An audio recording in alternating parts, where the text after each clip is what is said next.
శ్రీమాత్రే నమః. శివదుర్గా ఛానల్కి స్వాగతం.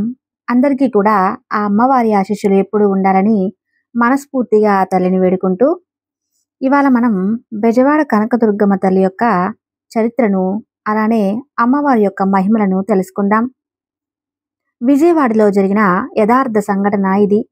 అసలు అర్ధరాత్రి రోడ్డంతా నిర్మానుష్యంగా ఉన్నాయి. అప్పుడు జరిగిన ఈ సంఘటన ఇది నిజంగా జరిగిందని అప్పట్లో ఆంధ్రకేసరి అనే పత్రికలో కూడా ప్రచురింపబడింది.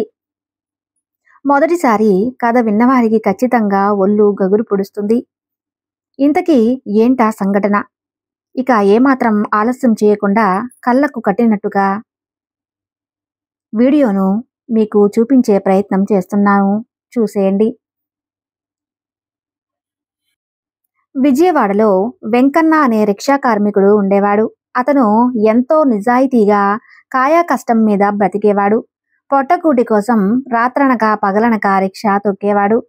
అతను కనకదుర్గమ్మ భక్తుడు. అది అంతా కూడా 1:55 సమయం, సుమారు అర్ధరాత్రి దాటే ఉంటుంది. వెంకన్న రాత్రిపూట థియేటర్ దగ్గరికి వెళ్తే ఎవరైనా రిక్షాలో దింపొచ్చు కదా అనుకుని విజయవాడలో ఉండే మారుతి సినిమా హాల్ థియేటర్ దగ్గరకు వెళ్ళాడు. అప్పట్లో రోజులు మారాయి అనే సినిమా విడుదలైంది. అందులో ఆడుతుంది. ఆ సినిమాలో అక్కినేని నాగేశ్వరరావు గారు, షావుకారు జానకి గారు నటించారు. ఆ సినిమా 25 వారాలు పైనే థియేటర్లో ఆడిన ఆట చాలా మంది సినిమా అయిపోయాక హాల్ నుండి ఎర్రటి చీర, నుదుటిన పెద్ద బొట్టు పెట్టుకుని ఉన్న ఒక పెద్ద ఆమె వెంకన్న దగ్గరకు వచ్చింది. ఆ పెద్దావిడ, నాయనా ఇంద్రకీలాద్రి దగ్గరికి వస్తావా అని అడిగింది.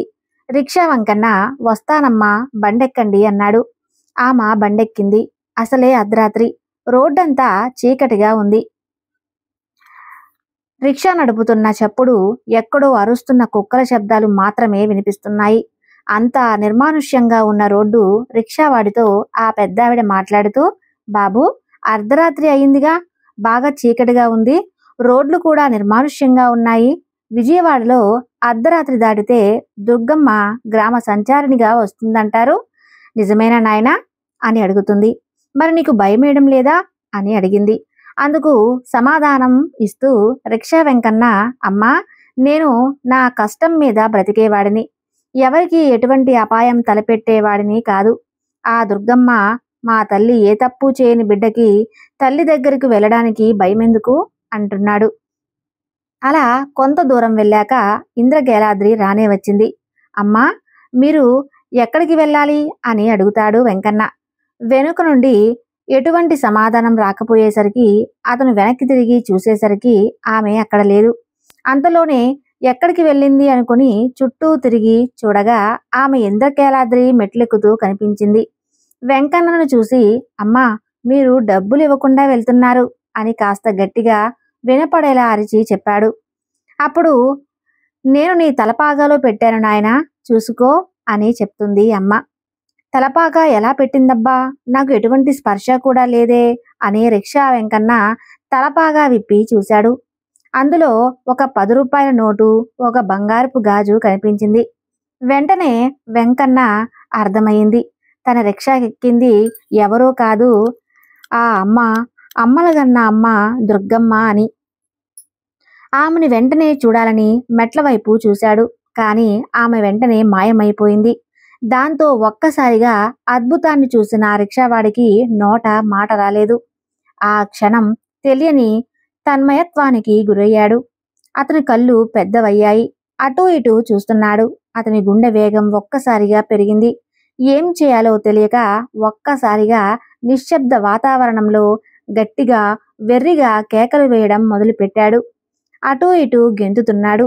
ఆ కేకలకి భయంతో చుట్టుపక్కల వారు పరుగు పరుగున అక్కడికి వచ్చి చేరుకున్నారు.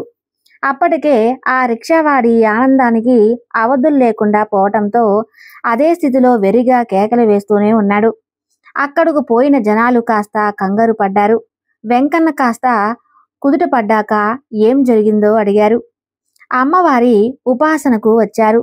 ఈ పేద రిక్షావాణ్ణి ఆ తల్లి అనుగ్రహించిందని అమ్మవారి చిన్న గాజు 10 రూపాయల నోటును వారికి చూపించగా ఒక్కసారిగా అక్కడున్నవారు అమ్మవారిని స్మరించి కొండవైపు చూసి దండాలు పెట్టారు. వెంటనే విషయం ఊరంతా పాకిపోయింది. ఇదే విషయాన్ని ఆంధ్రకేసరి అనే పత్రికలో ఆ గాజుతో సహా ఫోటోని ప్రచురించారు. ఇది మాత్రమే కాదు, విజయవాడలో ఇలాంటి ఎన్నో అద్భుతమైన సంఘటనలు జరిగాయి. విజయవాడలో ప్రతిరోజు అమ్మవారు సంచరిస్తారు. దానికి గుర్తుగా ఉపాసనకి కొండ మీద నిద్రించే వారికి అమ్మవారి కాలి గజ్జెల చప్పుడు వినిపించిందని ఇప్పటికీ చెబుతూనే ఉంటారు. అమ్మను నమ్మిన వారికి అమ్మవారు కొంగు బంగారంగా నిలబడుతుంది. బిడ్డల తల్లి ఎప్పుడు ఏ రూపంలో కనిపిస్తుందో ఎవరూ ఊహించలేరు. విజయవాడలో అమ్మవారు చేసిన మహిమలు మరెన్నో ఉన్నాయి. సమయానుకూలంగా మీకు వాటిని చూపించే ప్రయత్నం చేస్తాను. ఎంతమందికి విజయవాడ కనకదుర్గమ్మ అమ్మవారి మహిమలు చూడటానికి ఆసక్తిగా ఉందో కామెంట్ చేయండి. బెజవాడ కనకదుర్గమ్మ దసరా ఉత్సవాల సమయంలో అమ్మవారి ఉత్సవమూర్తిని పెట్టుకున్నారు పోలీస్ స్టేషన్లో. వినడానికి చాలా వింతగా ఉంది కదూ.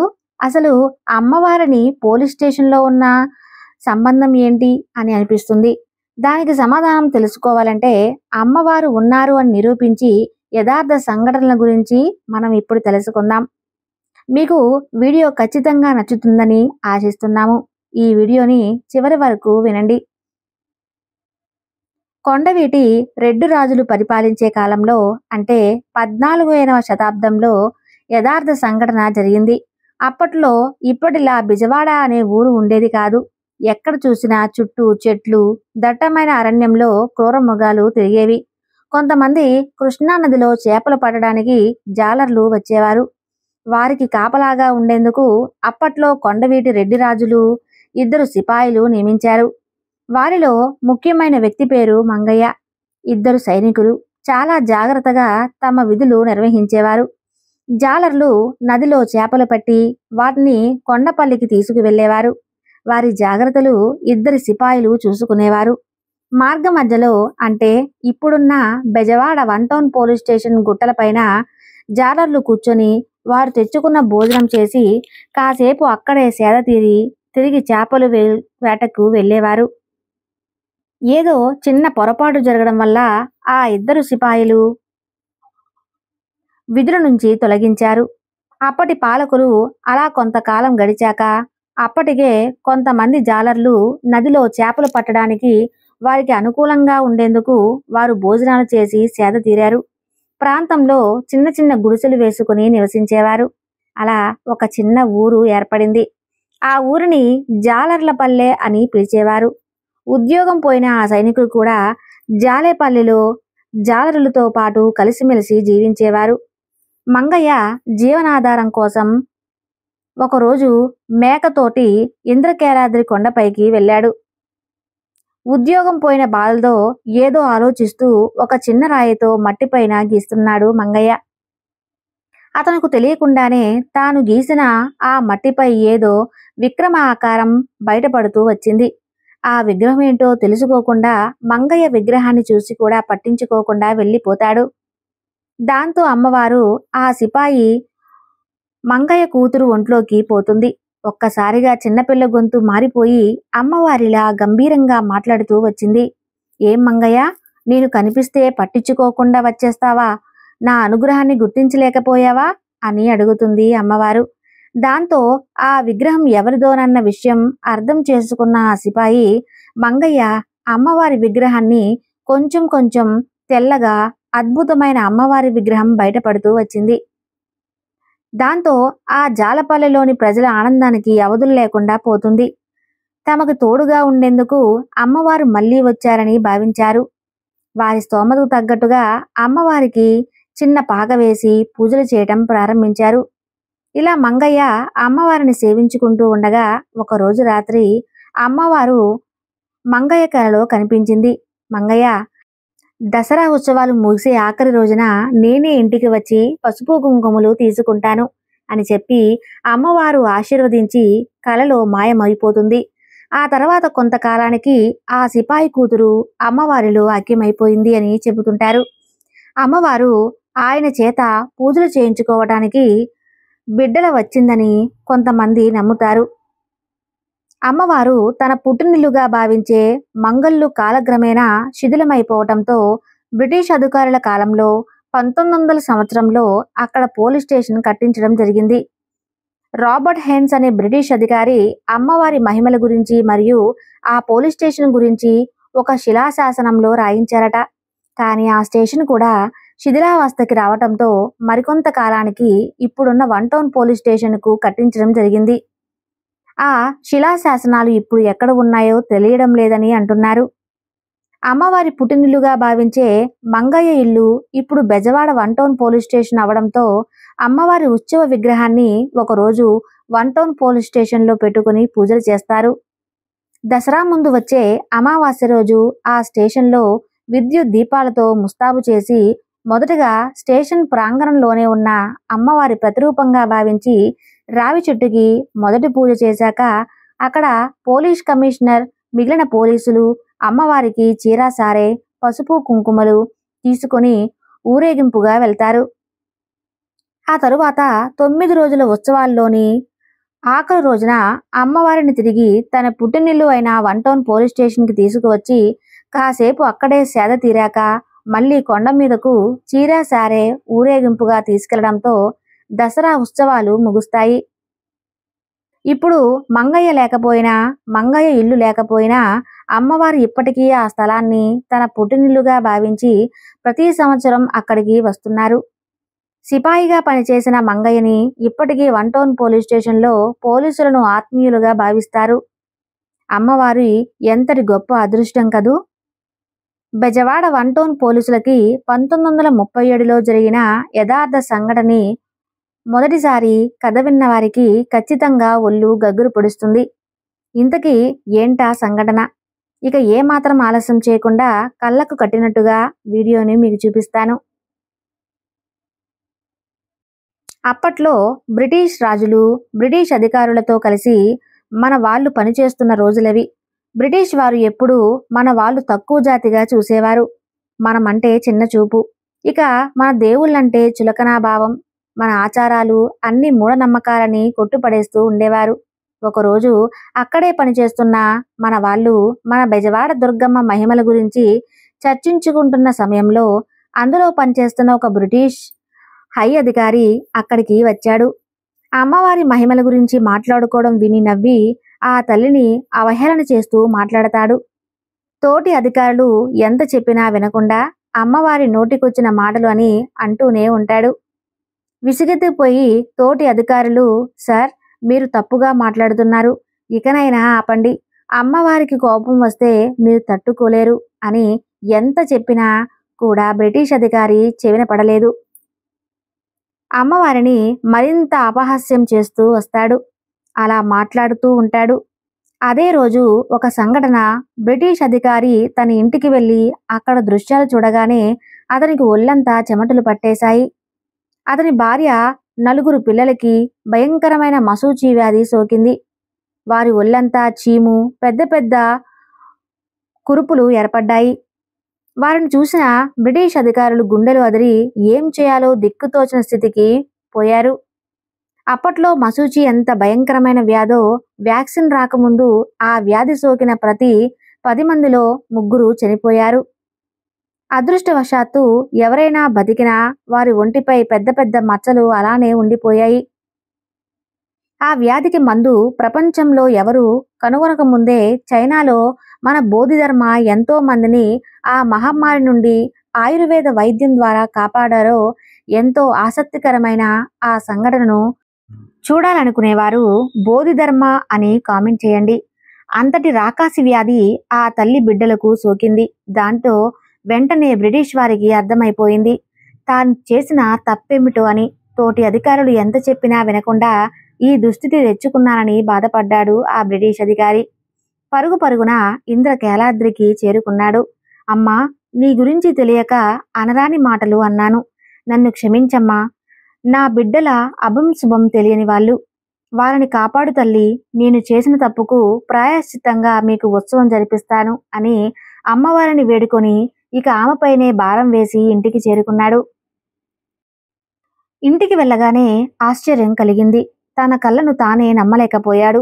మశూచి వచ్చిన తల్లి బిడ్డలు ఒంటిపై ఒక్క కురుపు కూడా లేదు. ఒక్క మచ్చ కూడా లేదు. నిజానికి మశూచి కేవలం ఒకే రోజులో తగ్గే వ్యాధి కాదు. అలాంటిది ప్రత్యక్షంగా అద్భుతాన్ని చూసిన ఆ బ్రిటిష్ అధికారి ఆనందానికి అవధులు లేకుండా పోయింది. ఇదంతా అమ్మ అనుగ్రహమేనని, అమ్మలగన్న అమ్మ ముగ్గురమ్మల మూలపుటమ్మని మనసారా వేడుకొని భక్తుడిగా మారాడు. అతను పనిచేసే పోలీస్ స్టేషన్లోనే అమ్మవారికి ఘనంగా ఉత్సవం జరిపిస్తాడు. ఈ విషయం యథార్థంగా జరిగిందని ఎండోమెంట్ జట్లు ఇప్పటికీ ఉందట. ఆ స్టేషన్ ఇప్పుడు బెజవాడ 1 టౌన్ పోలీస్ స్టేషన్లో ఎన్నో ఏళ్లు గడిచిన ఆచారం మాత్రం విజయవాడ 1 టౌన్ పోలీస్ స్టేషన్ వారు ఇప్పటికీ ఆచరిస్తున్నారు.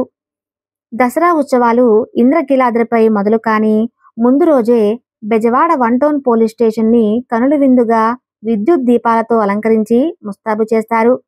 మొదటి పూజలు నిర్వహించిన తరువాత అమ్మవారికి చీరాసారా తీసుకుని కొండపైకి ఊరేగింపులా వెళ్తారు.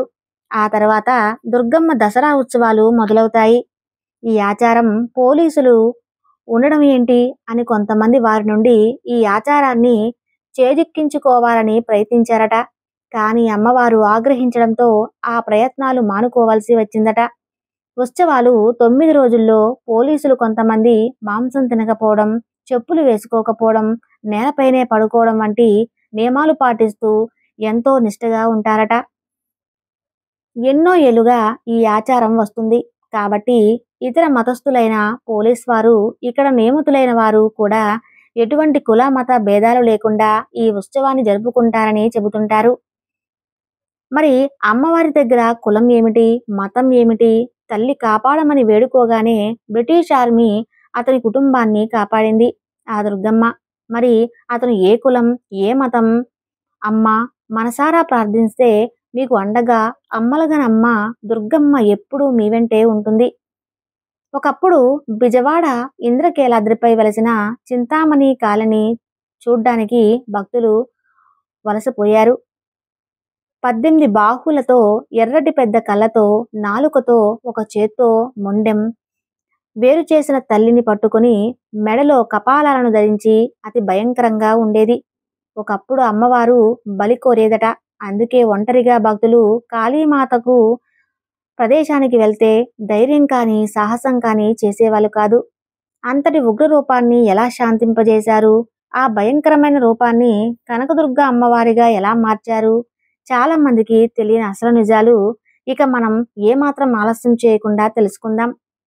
56 దశాబ్దాల వరకు కూడా విజయవాడ ఇంద్రకీలాద్రిపై అసలు ఆలయం ఉండేది కాదు.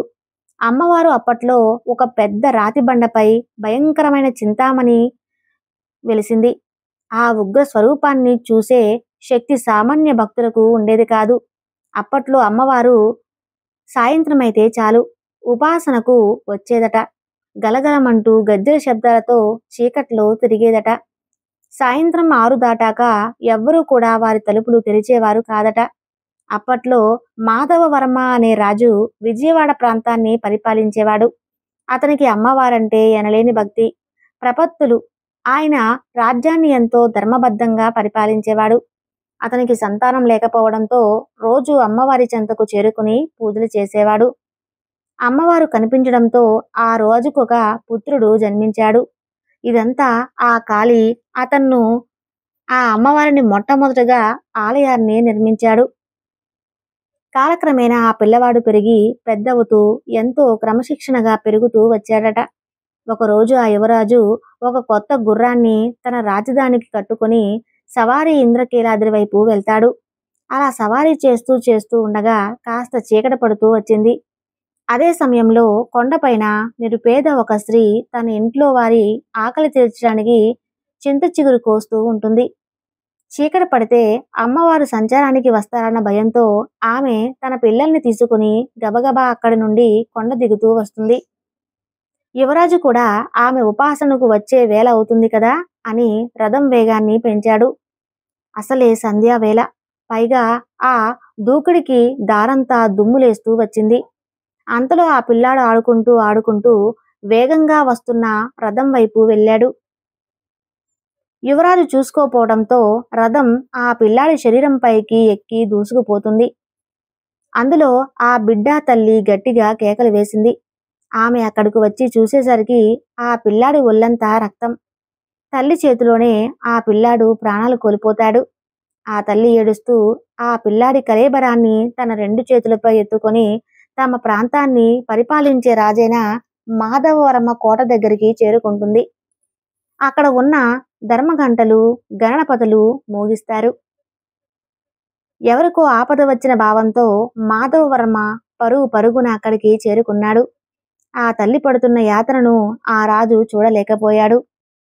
తల్లి, జరిగిన విషయం తెలిసింది. నీ బిడ్డ ప్రాణాలు తీసిన అతడు ఎవరైనా సరే వాడి తల తెంపి తీసుకువస్తానని మాట ఇస్తాడు. కానీ ఆ రాజుకు తెలియని విషయం ఏమంటే, తెలియకుండా ఆ పిల్లాడి ప్రాణాలు తీసింది యువరాజుని బిడ్డే. విషయాన్ని ఆరా తీయగా మొత్తం బయటపడుతుంది. ధర్మపరుడైన రాజు తనకు పుట్టిన ఏకైక సంతానమైనా సరే శిక్ష పడాల్సిందే అనుకుంటాడు. అందుకు ఆ యువరాజు కూడా తన తండ్రితో, మహారాజా, నేను తెలిసి చేసిన తప్పు తప్పే. మీరు ఏ శిక్ష విధించినా నేను ఆనందంగా స్వీకరిస్తానని చెప్పి తన తండ్రికి నమస్కరిస్తాడు. మంత్రులు, రాజకుటుంబీకులు ఎంత వాదించినా వారు వినలేదు. ఆ పిల్లాడు ఏ చోటైతే చనిపోయాడో అదే చోట ఆ యువరాజును తీసుకువెళ్తారు. జనాలు గుమిగూడారు. రాజు ఆదేశించగా సైనికులకి ఆ యువరాజు చంపడానికి చేతులు రాలేదు. ఇక మాధవవర్మ తన సొంత చేతితో కత్తి పట్టుకుని ఆ యువరాజుని తన సొంత చేతులు నరికేశాడు. ఒక్కసారిగా వాతావరణం నిశ్శబ్దంగా మారింది. చనిపోయిన ఆ బాలుడు పక్కనే యువరాజు శరీరం కూడా రక్తసిక్తమై పడిపోయి ఉంది. కన్నవారి కళ్ళల్లో నీళ్లు తిరిగాయి. ఆకాశంలో మేఘాలు కమ్ముకొని మబ్బులు గర్జిస్తున్నాయి. ఇదంతా గమనిస్తున్న ఆ తల్లి దుర్గమ్మ ఆకాశం నుండి కనకవర్షం కురిపించింది. చుట్టుపక్కల జనాలు ఆ బంగారు నాణాలు వర్షపు చినుకులు పడుతూ ఉంటే జనాలు వాటిని పోగేసుకున్నారు. ఆపుకున్న కన్నీళ్లు రాజు కళ్ళల్లో ఒక్క ఉదుటిన పొంగాయి. ఆ మేఘాల వైపు చూశాడు. అతనికి అందులో దుర్గమ్మ కనిపిస్తున్నట్లు అనిపించింది. తల్లి, వరప్రసాదంగా పుట్టిన నా పుత్రుణ్ణి నీవే బలికోరావా? అంతటి అతడిని పుట్టించడం ఎలా తల్లి అని విలపించాడు. దుర్గమ్మ పలుకుతుందా అన్నట్లు ఉరుమే అమ్మలగన్న అమ్మ దుర్గమ్మతో చనిపోయిన యువరాజు, ఆ పిల్లాడు ఇద్దరు ప్రాణాలతో తిరిగొచ్చారు. ఆ వింతను చూసిన జనాల గుండెల్లో ఏదో అనిర్వచనమైన భావం కలిగింది. చనిపోయి తిరిగి బ్రతికిన పిల్లాడు తల్లి దగ్గరకు పరిగెత్తుకుంటూ వెళ్ళి అమ్మా అంటూ అక్కడకు చేరాడు. ఆ తల్లి ఆనందానికి అవధులు లేకుండా పోయాయి. యువరాజును పట్టుకుని రాజు గట్టిగా ఏడ్చేశాడు. నన్ను క్షమించు తండ్రి అని యువరాజుని గట్టిగా కౌగిలించుకున్నాడు. ఆ రోజు అమ్మవారు కనకవర్షం కురిపించారు కాబట్టి అప్పటి నుంచి అమ్మవారిని ప్రజలందరూ కనకదుర్గమ్మగా కొలుస్తారు. కానీ అమ్మవారి ఉగ్రరూపం ఆ తర్వాత కాలంలో కూడా అలానే ఉంది. అలా కొన్ని సంవత్సరాలు గడిచిపోయిన తర్వాత అమ్మవారిని శాంతింపజేయడానికి ఒక సిద్ధ పురుషుడు వచ్చాడు. ఆయనే ఆదిశంకరాచార్యుల వారు. ఆయన ఇంద్రకీలాద్రిపై ఎన్నో పూజలు చేసి అమ్మవారిని శాంతింపజేయడానికి శ్రీచక్రాన్ని ప్రతిష్ఠ చేశాడు. ఉగ్రరూపంలోని కళలు అన్నీ మార్పు చేసి ఎక్కడో తెలియని చోట నిశ్చిత్తం చేశాడు. మరికొంతమంది అయితే అప్పట్లో ఆలయంలో 4 అడుగుల కొత్త విగ్రహాన్ని ప్రతిష్ఠించారని, ఇప్పుడున్న విగ్రహం కూడా అదేనని చెబుతున్నారు. ఇప్పటికీ కూడా ఆ శ్రీచక్రం బెజవాడ కనకదుర్గమ్మ వారి ఆలయంలో అలానే ఉంది. ఇప్పుడు కూడా దుర్గమ్మ విజయవాడలో రాత్రిపూట ఉపాసనకు వస్తుందని, ఆ విషయం ఒక సీసీటీవీ కెమెరాలో ఈ మధ్యకాలంలో కూడా రికార్డ్ అయిందని చాలా మంది చెబుతున్నారు. కొంతమంది ఇప్పటికీ చెప్పేది ఏంటంటే, ఆ మహిషాసుర మర్దిని రూపం ఇప్పటికీ అలానే ఒక గుహలో ఉందని, అర్చకులు సంవత్సరానికి 1 లేదా 2 సార్లు అక్కడికి వెళ్ళి అక్కడ ప్రత్యేక పూజలు చేస్తుంటారని చెబుతుంటారు. అక్కడికి సాధారణ భక్తులు ఆమెను దర్శించుకోవడానికి అనుమతి ఉండదని చాలా మంది చెబుతుంటారు. ఏది ఏమైనా అమ్మవారిని శాంతింపజేసిన ఆ శ్రీ శంకరాచార్యుల వారిని మనసారా స్మరించుకుందాం. ఆ ముగ్గురమ్మల 3 పుటమ్మని మనసారా వేడుకుందాం. చూశారు కదండి కనకదుర్గమ్మ అమ్మవారి మహిమలను. ఈ వీడియో నచ్చితే తప్పకుండా లైక్